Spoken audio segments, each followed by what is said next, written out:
আজকের ভিডিওতে রায়বাটির প্রশ্নবিদ্যা 2024-এর ষষ্ঠ শ্রেণীর ইতিহাস বিষয়ে তৃতীয় পরীক্ষায় মূল্যায়নের যে 7 নম্বর প্রশ্ন সেট রয়েছে অর্থাৎ হুগলি ব্রাঞ্চ গভর্নমেন্ট স্কুল এই বিদ্যালয়ের সমস্ত প্রশ্নের উত্তরগুলি করব।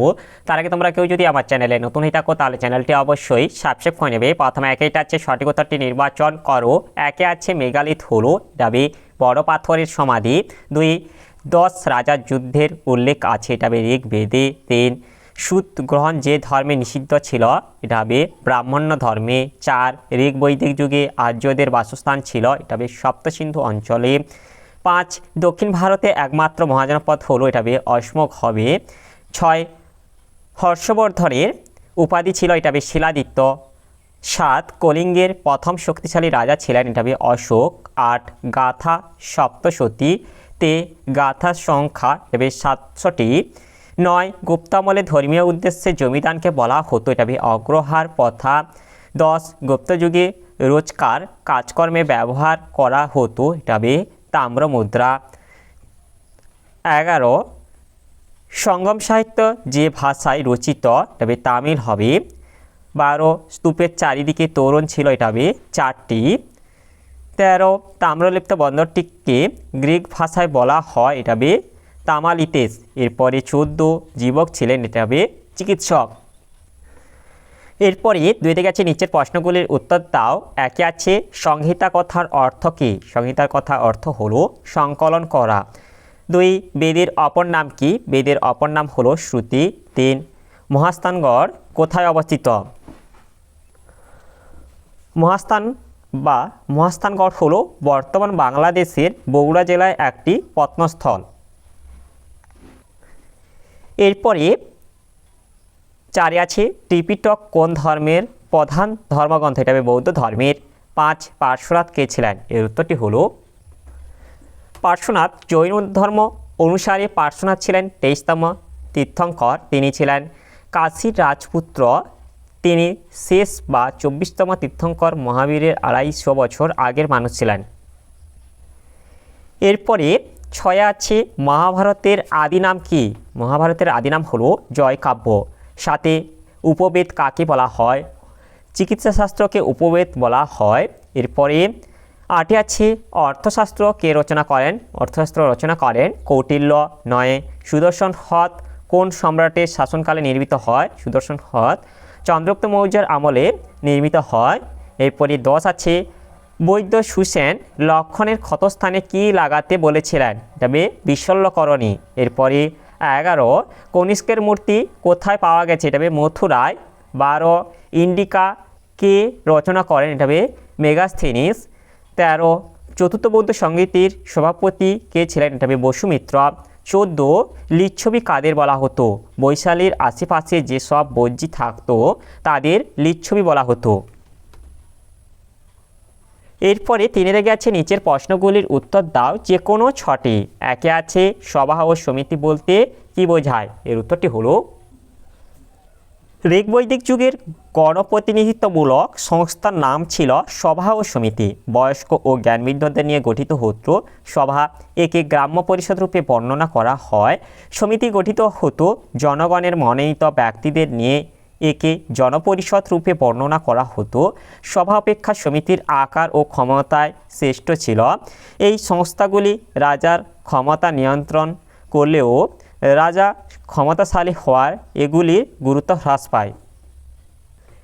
এরপরে 2 থেকে আছে জৈন ধর্মে ত্রিরত্ন কি? এর উত্তরটি হলো জৈন ধর্মের ত্রিরত্ন হলো 1 হচ্ছে সৎ বিশ্বাস, 2 সৎ জ্ঞান ও 3 সৎ আচরণ।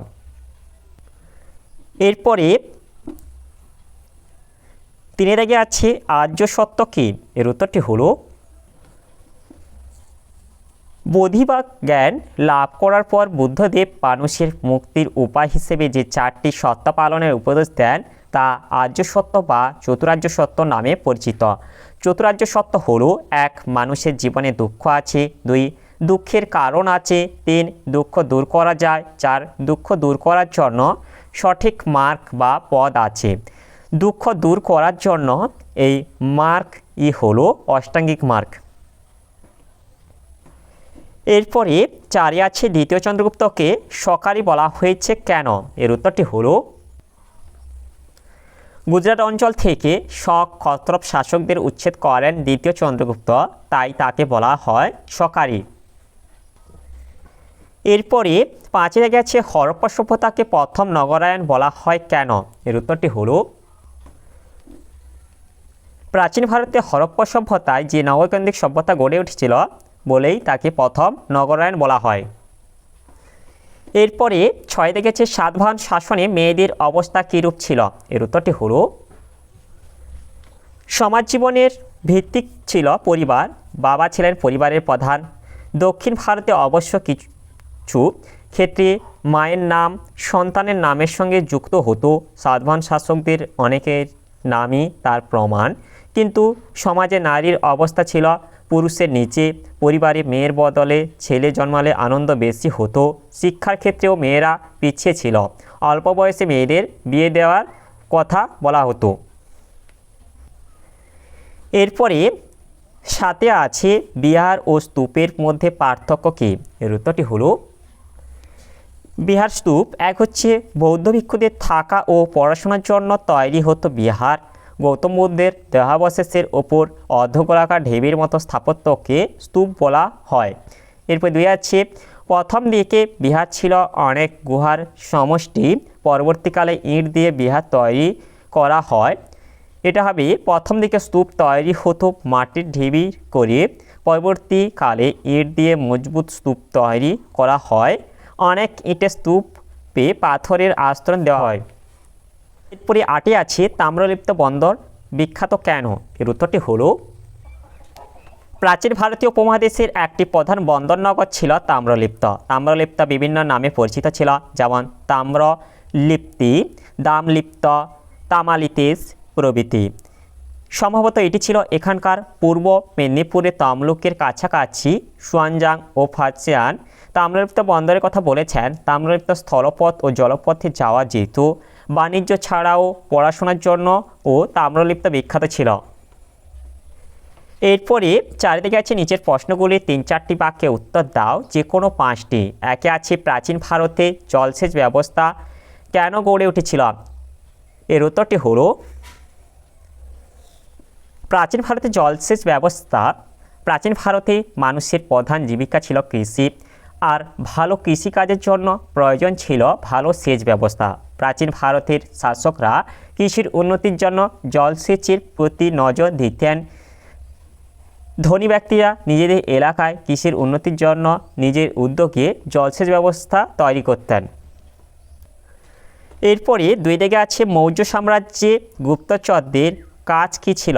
এর উত্তরটি হলো মৌর্য সম্রাটরাই প্রথম গুপ্তচরদের সাম্রাজ্যের খোঁজখবর আনতে কাজে লাগান।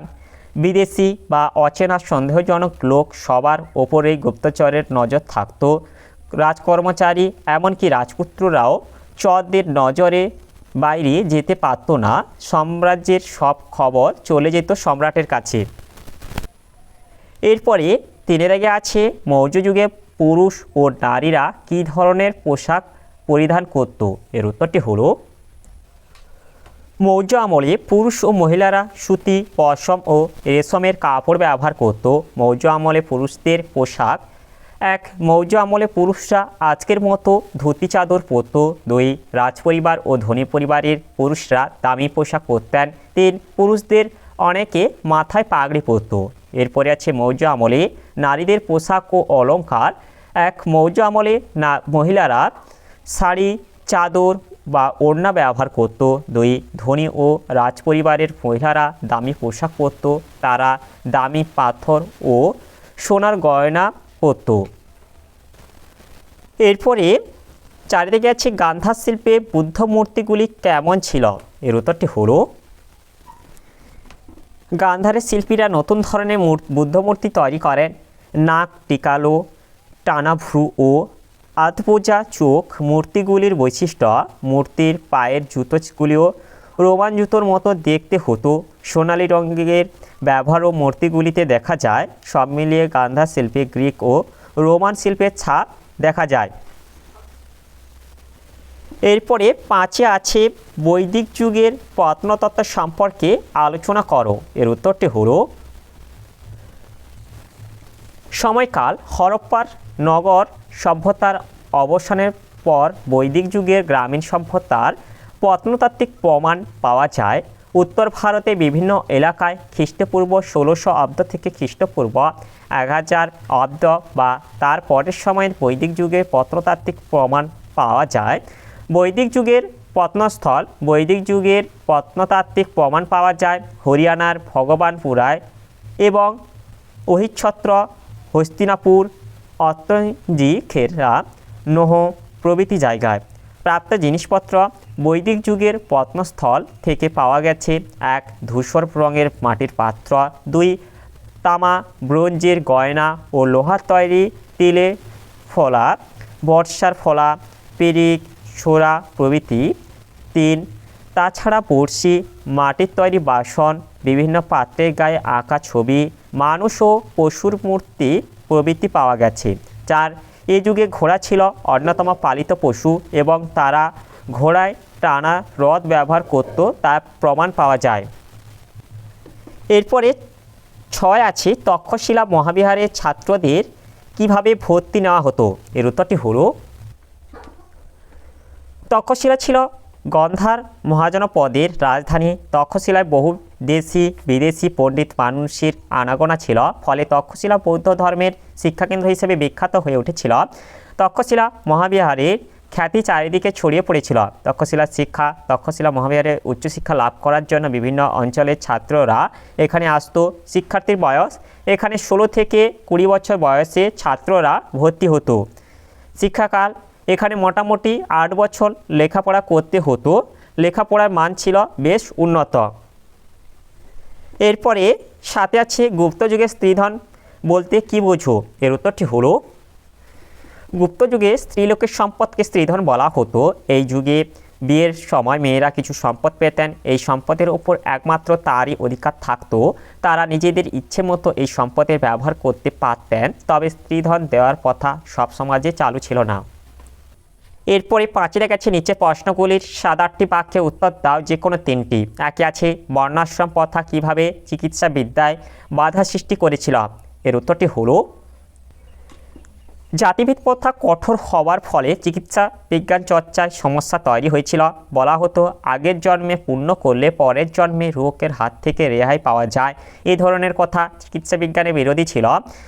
রোগ সারাতে গেলে নানান রকম খাদ্যের কথা বলা ছিল, অথচ সেই খাদ্যের অনেকগুলি ধর্মশাস্ত্র মতে খাওয়া বারণ ছিল। ফলে ধর্মশাস্ত্রের সঙ্গে চিকিৎসা বিজ্ঞানের বিভিন্ন সময় বিরোধ তৈরি হয়েছিল।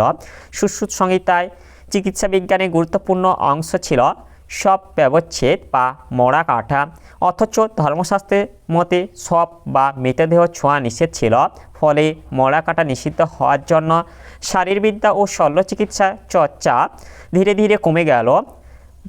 বাগভট এরপর থেকে শল্যচিকিৎসার ব্যাপারে তেমন উৎসাহ ছিল না। তাছাড়া চিকিৎসকরা রোগী ব্রাহ্মণ না শূদ্র তার বিচার করতেন না, ফলে প্রচলিত বর্ণাশ্রম প্রথার সঙ্গে চিকিৎসাবিদ্যার বিরোধিতা তৈরি হয়।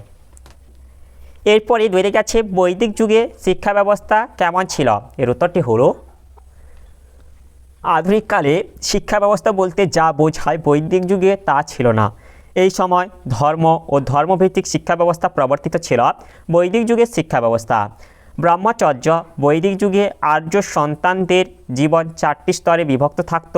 এর প্রথম স্তর ছিল ব্রহ্মচর্য। এই স্তরে আর্য বালক বর্গ গুরুগৃহে বাস করে ব্রহ্মচর্য পালন ও বিদ্যাচর্চা করত। শিক্ষা ব্যবস্থার কাঠামো বৈদিক যুগে সার্বজনীন শিক্ষা ব্যবস্থা ছিল না। ব্যক্তিগত উদ্যোগে লেখাপড়ার বন্দোবস্ত করতে হতো। শিক্ষার্থীরা শিক্ষকের কাছাকাছি অবস্থান করত। এরপরে আছে গুরুকুল ব্যবস্থা। বৈদিক যুগের শিক্ষা ব্যবস্থা ছিল গুরু শিষ্য সম্পর্ক কেন্দ্রিক। গুরু মৌখিকভাবে বেদের পাঠ প্রদান করতেন এবং শিক্ষার্থীরা শুনে শুনে মনে রাখত। শিক্ষার্থীরা গুরুগৃহে থেকে পড়াশোনা করত। এই ব্যবস্থায় শিক্ষাদান পদ্ধতিকে গুরুকুল ব্যবস্থা বলা হতো। এরপরে আছে গুরু শিষ্য সম্পর্ক। বৈদিক শিক্ষা ব্যবস্থার একটি অন্যতম বৈশিষ্ট্য ছিল গুরু শিষ্য সম্পর্ক। এই সময় গুরু শিষ্য সম্পর্ক ছিল পিতা পুত্রের ন্যায়। শিষ্যরা গুরুকে শ্রদ্ধা ও গুরু শিষ্যদের স্নেহ করতেন। সব সময় সর্ব বিষয়ে শিষ্যরা শিক্ষালাভ করত। এরপর আছে শিক্ষার বিষয়বস্তু। এই সময়ে শিক্ষার মূল বিষয় ছিল বেদ অধ্যয়ন, তবে এর পাশাপাশি শিক্ষার্থীরা ব্যাকরণ, জ্যোতির্বিদ্যা, ছন্দ, কাব্য প্রভৃতি পাঠ গ্রহণ করতেন। এছাড়া শরীরচর্চার বিষয়েও হিসেবে নানা রকম খেলাধুলা, তীর ও তরবারি চালানো, কুস্তি প্রভৃতি বিষয়ে শিক্ষা দেওয়া হতো। বৈদিক শিক্ষা ব্যবস্থায় ধর্ম এবং বাস্তব জীবনের শিক্ষা, গুরু শিষ্য সম্পর্ক ছিল মানব জীবনের পাথেয়। এরপরে 3 গিয়েছে নালন্দা বিশ্ববিদ্যালয়ে পঠন পাঠন পদ্ধতি সম্পর্কে লেখো। এর উত্তরটি হলো নালন্দা বিশ্ববিদ্যালয় খ্রিস্টীয় 5ম শতাব্দীতে গুপ্ত সম্রাট কুমারগুপ্ত নালন্দা বৌদ্ধবিহারটি প্রতিষ্ঠা করেন। প্রাচীন বিশ্বের একটি শ্রেষ্ঠ বিদ্যায়তন ও জ্ঞানচর্চা পীঠস্থান ছিল নালন্দা বিশ্ববিদ্যালয়। অবস্থান বর্তমান বিহার রাজ্যের রাজধানী পাটনা জেলার অন্তর্গত রাজগীর এর উত্তরে বখরগাঁও এর কাছে প্রাচীনকালের নালন্দা বিশ্ববিদ্যালয়টি অবস্থিত ছিল। রাজকীয় পৃষ্ঠপোষকতা নালন্দা মহাবিহার বা বিশ্ববিদ্যালয় উন্নতির অন্যতম কারণ ছিল রাজকীয় পৃষ্ঠপোষকতা। গুপ্ত আমল এবং গুপ্ত পরবর্তী পশুভূতি বংশীয় রাজারা ও পাল রাজারা নালন্দায় কৃপাদৃষ্টি প্রদান করেছিলেন। পাল রাজাদের আমলে নালন্দা বিশ্ববিদ্যালয় উন্নতির চরম শিখরে পৌঁছেছিল। পাঠ্য বিষয়বস্তু নালন্দা বিশ্ববিদ্যালয় মূলত বৌদ্ধ শিক্ষার কেন্দ্র ছিল, তবে এখানে ধর্মনিরপেক্ষ শিক্ষাদানের ব্যবস্থাও ছিল। গণিত, রসায়ন, ইতিহাস, ভূগোল, ব্যাকরণ, নীতিশাস্ত্র, চিকিৎসাশাস্ত্র ইত্যাদি এই মহাবিহারে পাঠ্যক্রমে অন্তর্ভুক্ত ছিল। শিক্ষক মণ্ডলী অভিজ্ঞ শিক্ষক মণ্ডলী দ্বারা নালন্দা বিশ্ববিদ্যালয়ে পঠন পাঠন পরিচালিত হতো। বাঙালি পণ্ডিত শিলভদ্র এই বিদ্যানিকেতনের অধ্যক্ষ ছিলেন। এছাড়া নাগার্জুন ও শান্তি রক্ষিতদের মতো পণ্ডিত ব্যক্তিবর্গ এখানে শিক্ষকতা করেছিলেন। শিক্ষার্থী নালন্দা বিশ্ববিদ্যালয় ছিল আন্তর্জাতিক মানের বিদ্যায়তন। এখানে শুধু এদেশীয় নয়, বিদেশি যথা তিব্বত, চীন, ইরান, কোরিয়া, জাপান প্রভৃতি দেশের শিক্ষার্থীরা অধ্যয়ন করত। প্রবেশিকা পরীক্ষায় উত্তীর্ণ হতে না পারলে এই বিশ্ববিদ্যালয়ে পড়াশোনা করা যেত না। দেশি বিদেশি মিলে প্রায় 10,000 শিক্ষার্থী এখানে পড়াশোনা করতেন। শিক্ষা ব্যবস্থা ছিল অবৈতনিক। চীনা পর্যটক সুয়ানজাং এখানকার ছাত্র ছিলেন। নালন্দা বিশ্ববিদ্যালয়কে ভারতীয় উপমহাদেশের অক্সফোর্ড বলে ব্যাখ্যা করা হয়। এরপরে 4 আছে মহাজনপদগুলির শাসন ব্যবস্থা কেমন ছিল। উত্তরটি হলো মহাজনপদগুলির শাসন ব্যবস্থা খ্রিস্টপূর্ব 6ষ্ঠ শতকে ভারতে 16টি মহাজনপদ ছিল। এই মহাজনপদগুলির শাসন প্রধানত দুভাগে বিভক্ত ছিল। 1 রাজতান্ত্রিক মহাজনপদের শাসন ও 2 অরাজতান্ত্রিক মহাজনপদের শাসন। 1 রাজতান্ত্রিক মহাজনপদের শাসন খ্রিস্টপূর্ব 6ষ্ঠ শতকের মহাজনপদগুলির বেশিরভাগই ছিল রাজতান্ত্রিক।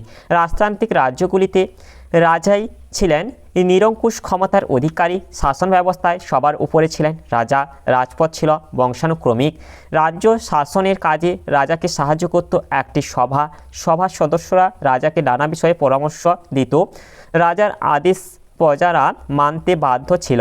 রাজ্যের জমি থেকে রাজা কর সংগ্রহ করতেন। এই করের টাকায় রাজ্যে শাসন চলত।